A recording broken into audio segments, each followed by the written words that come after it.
ตกโชว์วันละ40เพลงกี่วันนะครับมี5วัน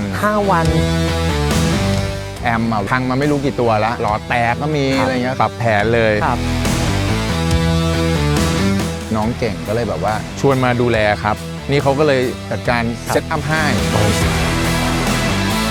โชว์นี้มันจะเน้นเรื่องของความรู้สึกกับบรรยากาศตามชื่อคอนเสิร์ตว่าในหัวมันมีอะไร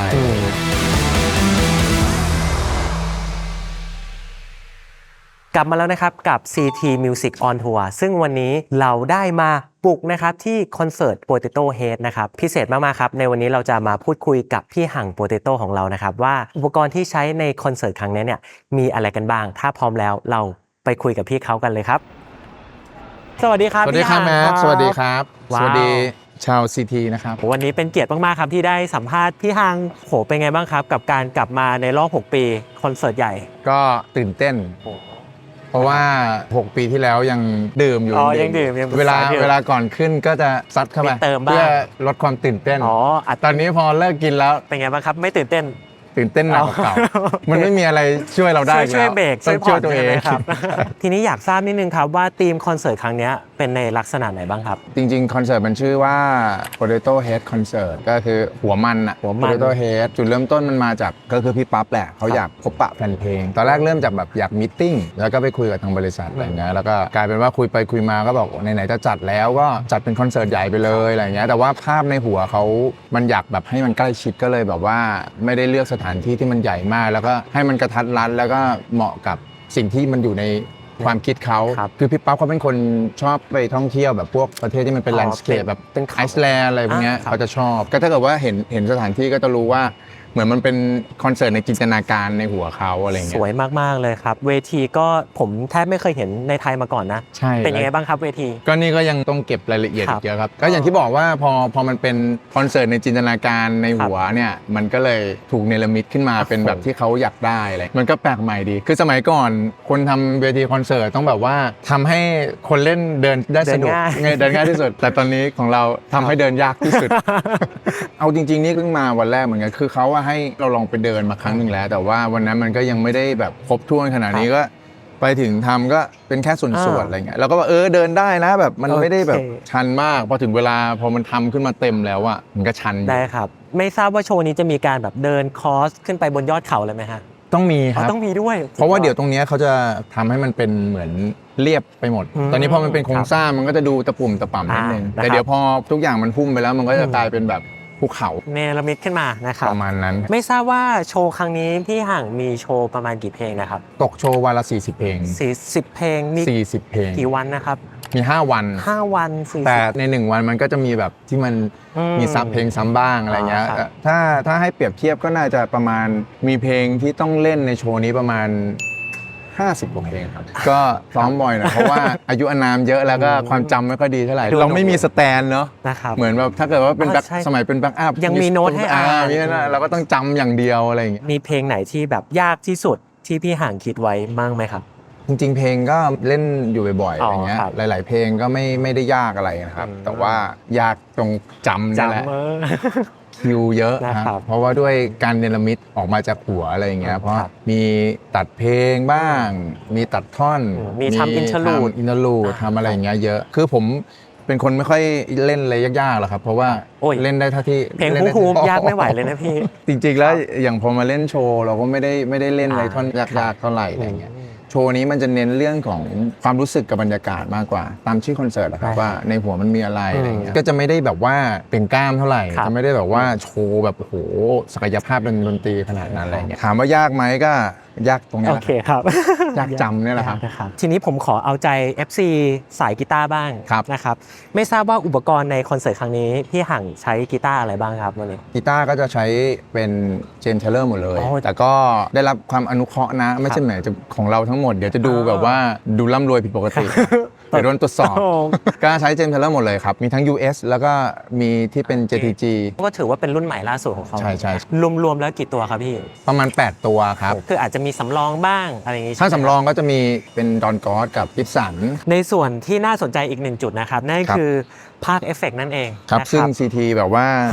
จัดให้ชุดใหญ่เลยครับ ปัจจุบันตอนนี้พี่หังใช้อะไรเป็นหลักครับ คือเพิ่งมาใช้ครับ เป็น ครับ Neural DSP Quad Cortex ยอดนิยม ต้านทานกระแสไม่ไหว เริ่มต้นเนี่ย เราไปใช้ปลั๊กอินก่อน ตอนนั้นมีโอกาสไปเล่นไอตัว Genie Session ของ Genie อะครับ ครับ แล้วทำงานกับน้องตูนอะไรเงี้ยน้องตูน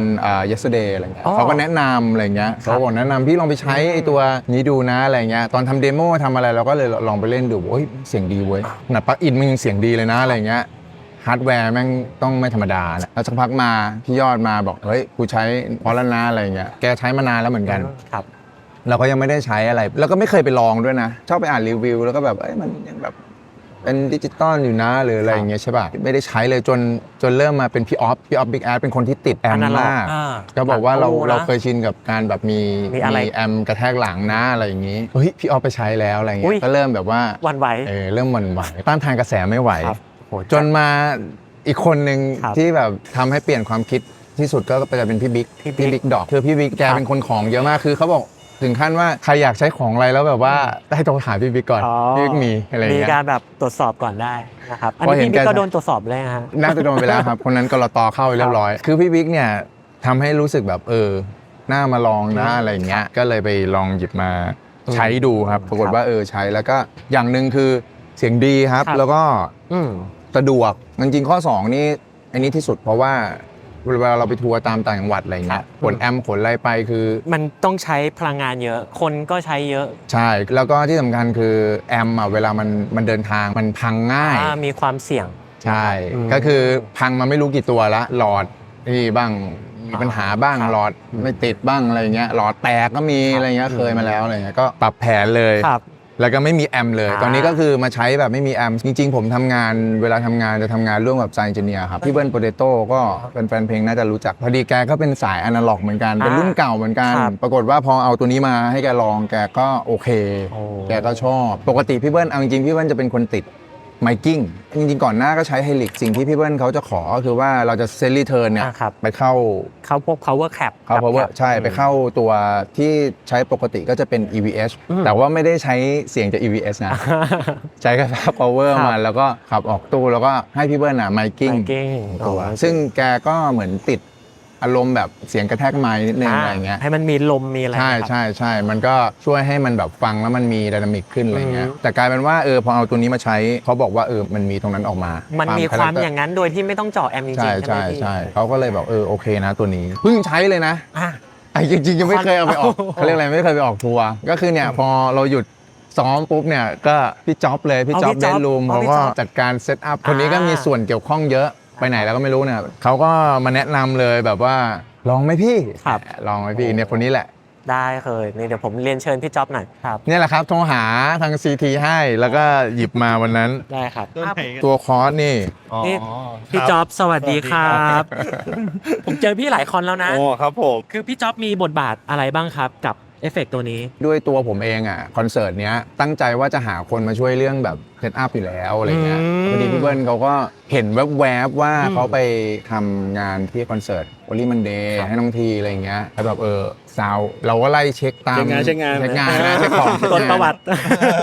ซาวดีเนอะอะไรเงี้ยด้วยว่าผมก็เชื่อใจพี่เบิ้ลด้วย อืม เพื่อนบอกว่าน้องเก่งก็เลยแบบว่าชวนมาดูแลครับ นี่เขาก็เลยจัดการเซตอัพให้ เรียกว่าเป็นบุคลากรด้านเอฟเฟกต์ดิจิตอลเลย อ๋อครับผม เพราะฉะนั้นถ้าถามว่าทำอะไรบ้างทำทุกอย่างตรงนี้เลยครับ ฝากพี่จ๊อบ พรีเซนต์ ช่วย เลย อ๋อ อธิบายหน่อยครับว่าเกิดอะไรขึ้นในนี้บ้าง โอเคผมรับโจทย์จากพี่เบิ้ลนั่นแหละครับ อย่างที่พี่หังบอกก็คือ ครับ พี่เบิ้ลบอกว่ายังไงขอราย2ลายสเตอริโอแล้วก็เวท2ลายสเตอริโออย่างเงี้ยครับก็คือรับโจทย์จากนั้นแบบนั้นน่ะมาจากพี่ซาวก่อน ก็คืออย่างเงี้ยผมก็มาเรียงเลเยอร์ครับวันแรกที่ถอยเครื่องไปก็คือ ครับ เครื่องไปถึงมือผมก่อนใช่ไหมพี่ ใช่คือจ่ายตังค์เสร็จปุ๊บ ไม่ได้เงิน ไม่ได้ของนะ ของมาถึง ไปนอน ผม กอดไว้ มาถึงผมก่อนเพราะว่าผมสร้างเชนก่อน คือยังไม่ได้สร้างเสียง ผมก็แค่เดาว่า พี่หังแค่พอจะเล่นได้กับ ครับ พรีเซตแรกก็พอแล้วเดี๋ยวให้พี่หังมาเขียนต่อแค่ ตอนแรกผมสร้างเชนขึ้นมาให้ตอบโจทย์กับ ครับ พี่เบิ้ลก่อนว่า อืม ผมส่งเสียงแห้งไปแบบนี้ ครับ เสียงดีเลย์รีเวิร์บไปแบบนี้พี่โอเคไหมอะไรอย่างเงี้ยครับพอหลังจากที่โอเคแล้วก็ให้พี่หังใช้ซ้อมกับวง แล้วก็จากต้นทางนั้นพี่หังก็เปลี่ยนแอมไปเรื่อย ครับ ๆหลายๆครั้งจนเจอแอมที่เล่นแล้วเรารู้สึกใช่ทีนี้เราใช้เทคโนโลยีส่งไปส่งกลับกันบนคลาวด์ เอ๊ะทำไมส่งไปส่งกลับได้พี่ แล้วเราใช้คอเทคคลาวด์ครับ เอ้า เขาเรียกว่าเขาเรียก work from home โอ้ โฮมโฮมครับ เดี๋ยวนี้เวลามาเซตเสียงให้ไม่ต้องมาที่ห้องซ้อมนะค ป รับ รับที่บ้าน ปรับที่บ้าน ได้เลยไม่น่าล่ะทำไมพี่เขาออเดอร์ผมไป 2 ตัว เอามาใช้ปรับตัวหนึ่ง อ๋อนี่มีตรงนั้นอีกตัวหนึ่งนะ อ่า เราแบบว่า ก็กลายมาเป็นสแปร์ ครับ ด้วยอะไรอย่างนี้ ซึ่งจริงๆ พี่ห่างซื้อก่อนแล้ว อ๋อใช่ครับ ป้ายกันไปกันมาครับ อ่า สองคนนี้ไม่รู้ใครเสียหายมากกว่ากันตอนนี้ แล้วพี่จ๊อบก็คือตัวที่2 ใช่ นะครับ ครับใช่ครับก็ปรับแล้วมันก็ ก็เลยชอบ โดนไง เอง โดนไงเฮ้ยหรือว่าเราจะใช้ด้วยดีนะมันเบาดีด้วยอะไรเงี้ยครับ ตอนก่อนที่เครื่องตัวนี้จะมาเขาเข้ามา ครับ ที่ห้องซ้อมก่อน แล้วก็มาดูตัวเก่าว่าผมเซตซีนเป็นยังไงบ้าง การ อะไร ใช้ อย่าง งาน เงี้ย เป็นยังไงบ้าง เนี่ยเขาก็จัดกลับมามันก็จะเป็นซีนคล้ายๆ แบบที่ผมใช้ประจำก็คือจะมีคลีนนะครับแล้วก็มีคลานส์ดิสเนี่ยง่ายๆเลยครับ ไล่ขึ้นไป มี นั่นแหละ เติมแต่งนิดหน่อยโซโล่คลานบวกกับก้อนแตกเพิ่มเติมอะไรอย่างเงี้ยครับผม ใช่ นี่ทางขวาบนจะเป็นโซโล่ออกเต็ป อ๋อคือตัวนี้เนี่ยก็จะใช้ร่วมกับคอนโทรลเลอร์ด้วยใช่ไหมครับ ใช่ก็คือปกติเนี่ยตัวควอสของเขาเองอ่ะเขาก็เล่นโหมดซีนได้ ครับ คือผมก็เป็นคนปิดเปิดสตอมบ้างบางที เพราะว่า มีความแมนนวลนิด อัน นึ นั้น ง หรอก ใช่ ครับ จ็อกเขาจะพรีเซตของเขาจะเน้นเป็นเพลง อ่า ใช่ แล้วเลือกเป็นเพลงอะไรเงี้ยแต่ของเรามันจะแบบเล่นซีนแล้วก็เนี่ยมีปิดเปิดแบบแล้วแต่ฟิล เซฟเป็นตัวกีตาร์ มีความโอสคูล ปรับโทนเป็นตัวกีตาร์ครับ ใช่ แล้วก็จะมีคิกอินเอฟเฟกต์แบบ อืม ตามฟิลเข้ามาบ้าง ด้วยโชว์ของโปรโตบางทีมันมีความอิสระด้วยค ครั รับ บ มันจะไม่ค่อยแบบบางทีบางวันแบบเพลงนี้เล่นเต็มบางวันเล่นแบบจะไปเล่น ตั อะ ด คูสติก ก้อน บ้าง Fix ไปตัด Data อะไรอย่างเงี้ยมันจะไม่มีฟิก Data เพราะฉะนั้นก็เลยทำให้มันมีซีนที่มันอิสระปิด พร้อมที่จะ ได้ ยืดหยุ่นใช่ไหมครับ ใช่ อืมโหสุดยอด ก็หน้าตาประมาณนี้ครับตามชื่อเลย ครับ อันนี้คือมันเป็นของ M18 Pro ผมก็ไปตั้งชื่อเอง ไม่ได้เสียเวลาในการเซตเสียงผมนะ อ่า เซต เสียเวลาในการเซตสี อ๋อ ผมไม่ค่อยมีหาอะไรด้วยตัวเองนะ ครับ ไอตัวนี้นี่ Mac Duckets เขาแนะนำควรจะมี MC8 อีกสักตัวหนึ่ง พอไปดู แต่พอดู เอา อ่า พอ โปร ดู ออกจอชัด จอ พร้อม จะ สี มาจอขาวดำอยู่ทำไมพี่ ก็สวยดีครับ ก็ตอนนี้ก็ฝั่งนู้นจะเป็นซีนครับ ครับ 8ซีน แล้วก็ อืม ฝั่งนี้จะเซตเป็นสตอมหมดเลย ก็คือ อ่า พี่ห่างสามารถคลิกอินเอฟเฟกได้ ใช่ 8ก้อน ใช่ แบบ เป็นสวิตช์แบบ จะเป็น รี แบ เวิ บ ร์บ สวิตช์สลับกันเป็นรีเวิร์บฉ่ำกับรีเวิร์บแบบ ฟุ้งมากฟุ้งน้อย แต่จะมีตลอดเวลาถูกไหมครับ จะมีตัวน้อยอยู่ตลอด จริงๆ ต้องบอกก่อนว่าผมมาเป็นคนเขินเลยฟุ้งๆ ถ้าจ็อบมาจะรู้ว่าเมื่อก่อนผมจะเล่นแบบค่อนข้างแบบดายมาก แห้ง มาก ด้วยความที่เมื่อก่อนเราไม่ได้เซตแบบแยกเวทดายนะ อืมครับ พอมันฟุ้งมันก็จะไปกวน พอมันแยกเป็นเวทดายได้มันก็เลย ควรเสียงจริงแล้ว ก็คุยกับพี่เบิ้ลบอกว่าพี่อย่างนี้ยังไงบอกได้มันไม่กวนกัน เพราะมันออกมาคนละลาย อันนี้ตั้งแต่ฮีลิกแล้วป่ะครับ หรือว่ามาเซต ไม่เลยครับเฮลิกเนี่ยมันก็จะเซตอีกแบบหนึ่งเพราะว่าอย่างที่บอกเฮลิกมันมีการเซนต์ออกไป อืม ไมกิ้งหน้าตู้ด้วย ครับ แต่จริงๆ เฉพาะลายไมกิ้งเนี่ยแหละจะเป็นดาย อืม แต่ว่าตัวที่เป็นที่ติดเอฟเฟกต์เนี่ย ครับ มันก็จะไม่ใช่แบบเอฟเฟกต์อย่างเดียวเหมือนแบบนี้ อ่า อย่างนี้ 3-4 มันออกไปมันเป็นแบบเซนต์เอฟเฟกต์อย่างเดียว 100% อะไรเงี้ย ครับ เป็น100% ซาวด์เอนจิเนียร์ก็อิ เขา ส ก็ ระ สามารถเอาไปปรับเพิ่มเติมได้อะไรเงี้ยครับ พี่ห่างครับ อันนี้แม็กว่าท่านผู้ชมทางบ้านเนี่ยอาจจะอยากได้ยินเสียงที่จะใช้ในโชว์ครั้งนี้ครับ มีพรีเซตอะไรที่ใช้หลักๆบ้างครับได้ครับ ตามชื่อเลยครับ มีคลีนนะ มีครันช์มีดิสแล้วก็มีโซโล่ ก็คลีนมันก็จะแบบใสๆหน่อยอะไรเงี้ยครับ ครับ ผมเป็นคนชอบคลีนแบบทะแวงอะไรเงี้ยครับ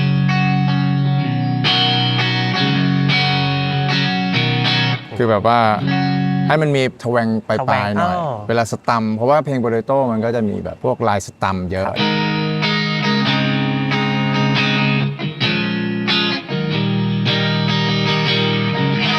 เรียกว่าใสแต่คนใช่ไหมพี่ แน่นดี แน่นดี ใส เนาะ แต่แน่น ใสแต่ มี แน่น แบบความเกเรนิดๆคือเกณฑ์เยอะนิดนึง ถ้าเกิดว่าคลีนแบบใสๆมันก็จะแบบแต่ว่าถ้าแบบแต่ปกติผมจะไม่ค่อยเล่นรีเวิร์บขนาดนี้นะ ฟุ้งๆบางทีเราเขิน ครับพี่ ๆแต่พอมันเล่นอย่างนี้ก็เพราะดีเขาเรียกอะไรมีความต่อเนื่องของเสียงเมื่อก่อนจะเล่นแบบอย่างนี้มันก็จะแห้งๆหน่อย ถ้าเป็นแบบเมื่อก่อนเราเล่นเลยนะเสียงจะเป็นอย่างนี้เลยแบบ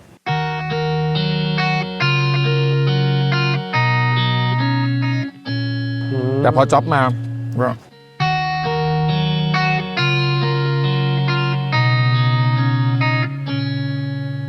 มันก็ เศร้าขึ้นเยอะ ไม่รู้เหมือนกันแล้ว ผม แต่ ว่า คน มัน ชอบ ดึงอารมณ์เยอะ แล้วก็ยัง ขึ้น เขินๆนะ แต่จ๊อบเขาบอกว่าดี ครับ เขาฟังข้างนอกแล้วบอกมันดีก็ อ่า แล้วก็โอเค นี่ก็คลีนครับ ครับผม แล้วก็มันก็จะมีอย่างที่บอกคือในซีนมันก็จะมีแบบบูธอะไรอย่างเงี้ยครับ ครับ มันก็จะแบบบูธให้เป็นแบบ 808 มีความแตกมานิดนึง ทูสกิมเมอร์นิดๆอะไรเงี้ยเป็นเราเป็นคนติดทูสกิมเมอร์อาจจะเป็นคนชอบอะไรแบบยีนิดนึงอะไรเงี้ย อ๋อคือตับส คลี เล น ด เหมือนกันคลีนก็จะชอบให้มันมีแบบแสวงอะไรอย่างเงี้ยเพราะฉะนั้นก็ติดบูธเอาไว้ครับ ก็ประมาณนี้ครับเสียงคลีน โอ้มีความชัดนะฮะ ประมาณนี้ครับ ชัดมากนะครับ นะครับต่อไปก็เป็นดิสน่าจะง่ายๆหน่อยก็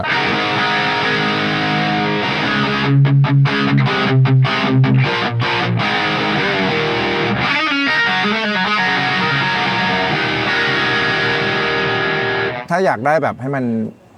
ดิสน้อยๆแล้วก็ปรับที่มือเอานิดหน่อยอะไรอย่างเงี้ยครับ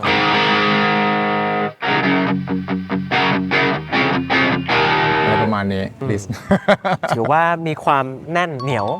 ประมาณนั้น ก็ตัวนี้จะเป็นคาแรคเตอร์โซดาโน่100แต่ว่าเราจะใช้เป็นแบบคลันช์ถ้าอยู่ในตัว Cortex นะครับ ไม่ใช่เป็นชาแนลที่เป็นดิฟแตกหนัก ใช่ประมาณนั้นครับ คือชอบคาแรคเตอร์นี้เพราะว่ามันมีความดุแต่ว่ามันสะอาด ถ้าไปเปรียบเทียบกับบูกี้มันก็จะบูกี้มันจะมีความเกิดนิดนึงใช่ ครับ แต่จริงๆอะผมเป็นคนชอบบูกี้นะ เห็นคลีนเมื่อกี้ก็น่าจะเข้าใจว่าทำไมถึงชอบแบบบูกี้แต่ว่าเวลาที่มาเล่นบนสเตจอะเราต้อง move ไงเราจะไม่ได้ยืนเล่นเฉยๆแบบคุมขวาคุมมือขวามือซ้ายได้อะไรอย่างเงี้ยเลือกที่จะใช้ตัวนี้เพราะว่ามันมีความสากแต่ว่ามันสะอาดกว่า เหมือนมันคอนโทรลแล้วมันเก็บอะไรได้ง่ายกว่า แต่ทั้งบูกี้มันมีความแบบเกลอะๆนิดนึง อาจจะมีแบบ เลอะ สียงเละ เลอะหน่อยอะไรเงี้ย ครับ อันนี้ก็เลยตัวนี้มันก็เลยตอบโจทย์ครับ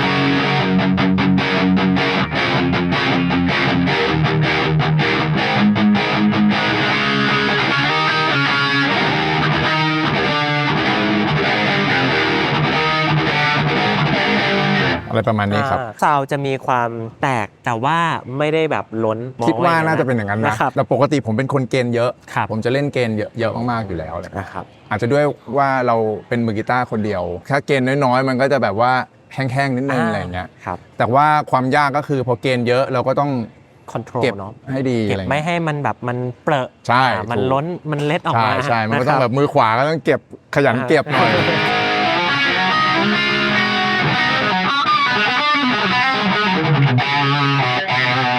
คิดว่าน่าจะประมาณนี้ครับ ส่วนโซโล่ก็แค่บูตเติมเข้าไปครับ ก็บูตบ้าพลังนิดนึงบูตตัว BB เข้าไปหนึ่งตัวนะครับ BBPM มันจะยิ่งดิสเยอะมากแล้วก็เพิ่ม EQ นิดหน่อยครับ เหนียวขึ้น เหนียวขึ้นแล้วก็ชัดขึ้นอะไรเงี้ยครับ ครับ ก็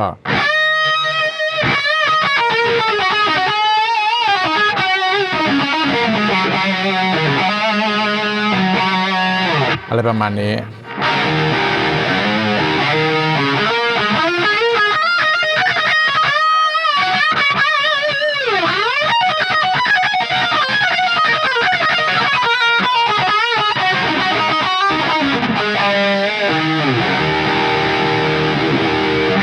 ประมาณนี้ครับ สิ่งที่ผมได้ยินก็คือว่าโซโล่ในขณะที่พี่ห่างปั่นนะครับ ตัวดีเลย์อ่ะมันเหมือนว่าเราได้ยินโน้ตข้างในชัดมาก ใช่ใช่ใช่ รู้สึกว่ายังมีดรายอยู่ คืออันเนี้ยเป็นสิ่งที่เราชอบเบสกับดายแยกกัน มันไม่เฟดกัน ครับ คือก่อนหน้านี้ที่ใช้แล้วมันเวลามันอยู่ช anel เดียวกันอ่ะปัญหาก็คือเฟดแล้วบางทีมันต้องอาศัยแบบพี่เบิ้ล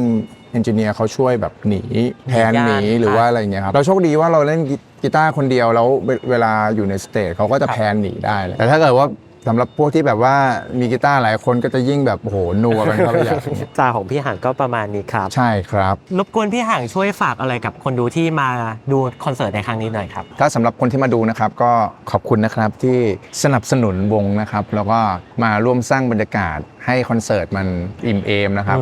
ส่วนคนที่ไม่มาดูเนี่ยเร็วๆนี้หลังจากคอนเสิร์ตนี้ก็จะวางโครงการว่าในอนาคตอันใกล้นะครับก็จะมีที่ใหญ่ขึ้นแล้วก็เป็นอีกสเกลหนึ่งอะไรเงี้ยครับสำหรับคนที่ชื่นชอบแบบฟิลแบบว่าอลังการหน่อยก็อาจฝากด้วยครับแล้วก็ ขอขอบคุณที่คอยสนับสนุนวงมาตลอดนะครับ ครับ ขอบคุณมากครับ ครับก็หวังว่าหลายๆคนก็คงจะได้รับความสนุกและความรู้ไปในตัวมากๆนะครับซึ่งวันนี้ต้องขอบคุณพี่หังเป็นอย่างยิ่งครับ ขอบคุณมาก ขอบ ครั คุณ บ ครับ ขอบคุณครับ